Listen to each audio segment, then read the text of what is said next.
Pick कर लेते हैं, BTST ट्रेड्स, STBT ट्रेड्स। मानस, क्या कैरी करेंगे आप मंडे मॉर्निंग के लिए? देखिए, अवॉइड करेंगे क्योंकि एक बड़ा क्रैक ऑलरेडी देखने को मिला है। मुश्किल है ये कहना कि एक गैप गैप डाउन हमें मंडे को देखने को मिलेगा। तो लॉन्ग करने के लिए अपॉर्चुनिटी है नहीं और सेल में कुछ ऑप्शन है, लेकिन जो जो कि ऑलरेडी गिर चुके हैं, तो मेरे ख्याल से अवॉइड करना बेहतर रहेगा।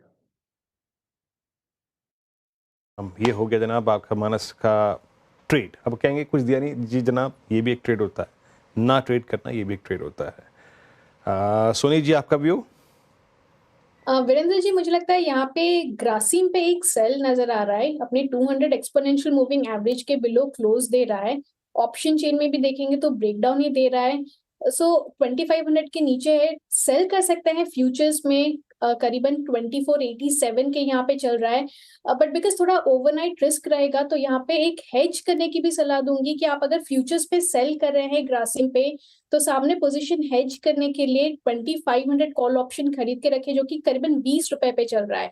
सो यहाँ पे पोजीशन आपका हेज हो जाएगा। टारगेट्स जो है यहाँ पे 2450 से 2430 के रेंज पे नजर आ रहा है। स्टॉप लॉस आपका यहाँ पे 2510 का रहेगा।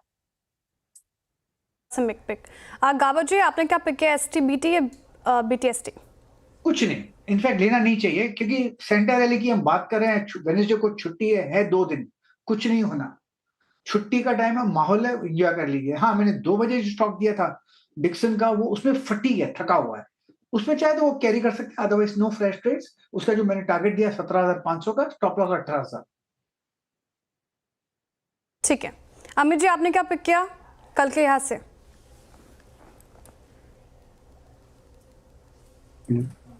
जी श्रेया मैम, मैं भी गावा सर की तरह अपने 2 बजे की कॉल से कंटिन्यू करूंगा। 386-87 के लगभग शॉर्ट दिया था, करंटली 381-65 है। फ्रेश व्यू इस मार्केट में नहीं दूंगा। एग्जिस्टिंग कॉल का स्टॉप लॉस एट कॉस्ट पे लिया 86, टारगेट्स हमारे 370 के मेंटेन रहेंगे। ठीक है, कविता जी आपके पिक BTST STBT? तो Shreya ji, no new trade, और जो ट्रेड दिया है स्टेट बैंक का, वहां भी मैं कहूंगी कि एक बार प्रॉफिट बुक करें, और न्यू ट्रेड हम लेंगे मंडे के ट्रेडिंग सेशन। कोई न्यू ट्रेड नहीं, बाजार जिस मूड माहौल में फिलहाल दिख रहा है, कोई न्यू ट्रेड नहीं। और जैसे कि हम बात कर रहे थे, बाजार की हालत खस्ता ही होती जा रही है और कुछ मिनट्स बाकी हैं क्लोजिंग में, और 400 अंक से ज़्यादा की गिरावट निफ्टी में 23,550। वीरू जी, क्या करना चाहिए ऐसे बाजार में जो हालत देखी जा रही है, काफ़ी डरावनी लग रही है? क्या कह सकते हैं कि ये बेरिश मार्केट की शुरुआत हो चुकी है?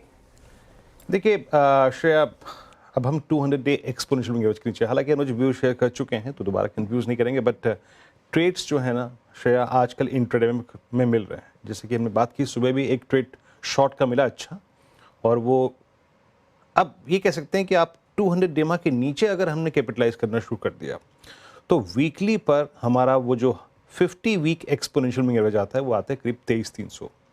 तो अब एटलीस्ट श्रेया वहाँ तक का डाउन साइड नज़र आ रहा है 23,300, जहाँ पे आपका 50 week exponential moving average aligned है। और रही बात निफ्टी बैंक की, इस क्लोज के साथ निफ्टी बैंक पर भी, क्योंकि देखिए अब हम वीकली चार्ट्स की बात कर रहे हैं, हम डेली चार्ट्स की बात नहीं कर रहे हैं, वीकली पर भी अब निफ्टी बैंक पर 50 वीक एक्सपोनेंशियल मूविंग एवरेज की ट्रैजेक्टरी खुल गई है, जो कि आप आती है मोटे तौर पे 50,000 के जोन पे। बट मैं आपको थोड़ी सी मार्केट ब्रेथ दिखाता हूँ श्रेया। मार्केट ब्रेथ कितनी ख़राब है आप इससे अंदाज़ा लगा सकती हैं। Now we are in expiry week, मतलब मंथली एक्सपायरी है। लुक एट लॉन्ग्स, एक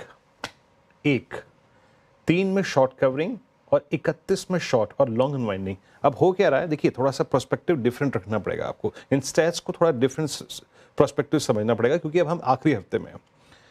लॉन्ग अनवाइंडिंग हो रही है करंट मंथ फ्यूचर्स पे, लेकिन वो नेक्स्ट मंथ में नहीं जा रही है, ये चीज़ बड़ी ख़राब है। और लॉन्ग्स कहीं पर विजिबल है और शॉर्ट कवरिंग कहीं पर है, तो वो सिर्फ फार्मा में।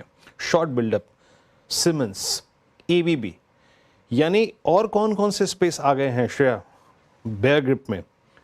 आपका पहले था FMCG, उसके बाद आपका ऑटो था, अब यहाँ पे बड़े तौर पे पूरा का पूरा capital good space along with L&T, ABB, Siemens, Cummins आज एक बेयर ग्रिप में आ गया है।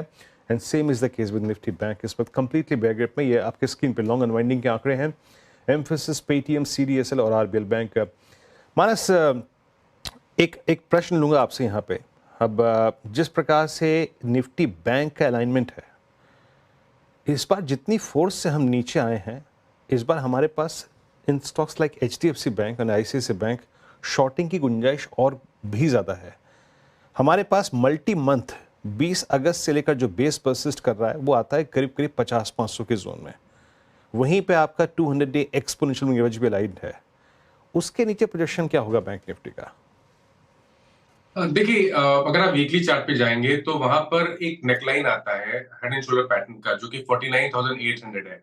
मेरे ख्याल से वो लेवल्स भी एक बार निफ्टी टेस्ट कर सकता है, लेकिन अगर वो लेवल ब्रीच हुए तो ये मान के चलिएगा कि गिरावट तो बड़ी होगी उस केस में बैंक निफ्टी में।